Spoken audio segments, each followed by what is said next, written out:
नमस्कार मंडळी, स्वागत आहे आपल्या यूट्यूब चॅनलवर। घरोघरी मातीच्या चुली या मालिकेमध्ये उद्याच्या भागात आपल्याला असं पाहायला मिळतं की आता ऋषिकेशला रडू येत असतं, म्हणजे त्याला खूप वाईट वाटत असतं की खरंच हा माझ्या आईचा खेळ असा काही चाललेला आहे। तेव्हा जानकी म्हणते, हो, ज्याला आई लहानपणापासून आठवण येते ना, काय अवस्था असते त्याची मला माहिती आहे, कारण आश्रमामध्ये असताना मी पण आईसाठी खूप धडपडली आहे असं आता जानकी त्याला म्हणत असे। पण तोपर्यंत आता ऋषिकेशला फोन आलेला असतो।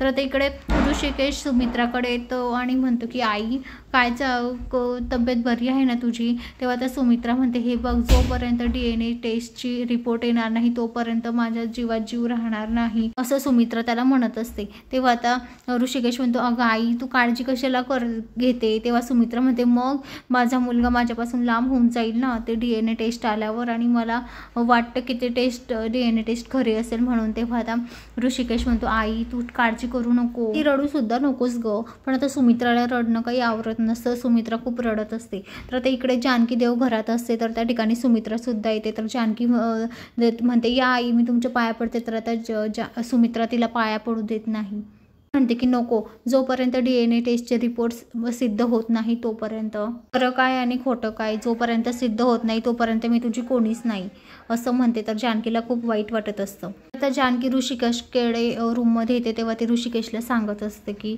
हे बघा, हा सगळा आहे ना ऐश्वर्याने घातलेला प्लॅन आहे, सगळं तिनेच गाठलेला आहे हा प्लॅन पूर्ण। मला या घराच्या बाहेर काढण्यासाठी ऐश्वर्याने हा रचलेला प्लॅन आहे।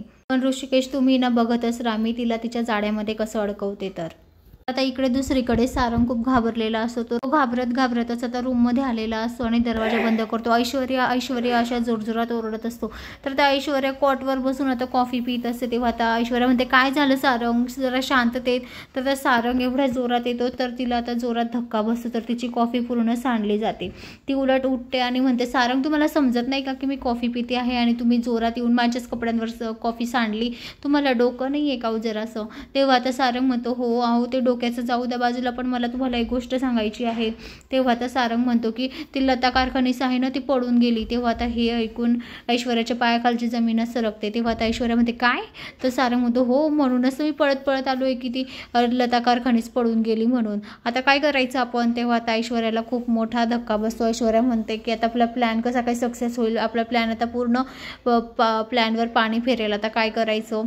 तर आता ऐश्वर्या असं मनातल्या मनात बोलत असते। तर आता दोघंही खूप टेन्शनमध्ये असतात। तर आता ऐश्वर्याचा प्लॅन सक्सेस होईल का, आणि ती लता कारखानीस ती खरंच जानकीची आई आहे हे सत्य आता सगळ्यांसमोर येणार का, हे आपल्याला येणाऱ्या पुढील भागात पाहायला मिळेल। तर मंडळी, अशाच मालिकेच्या नवनवीन अपडेटसाठी चॅनलला लाईक आणि सबस्क्राईब करा, शेअर करायला विसरू नका। धन्यवाद। असेच नवनवीन अपडेट तुमच्यापर्यंत पोहोचले जातील।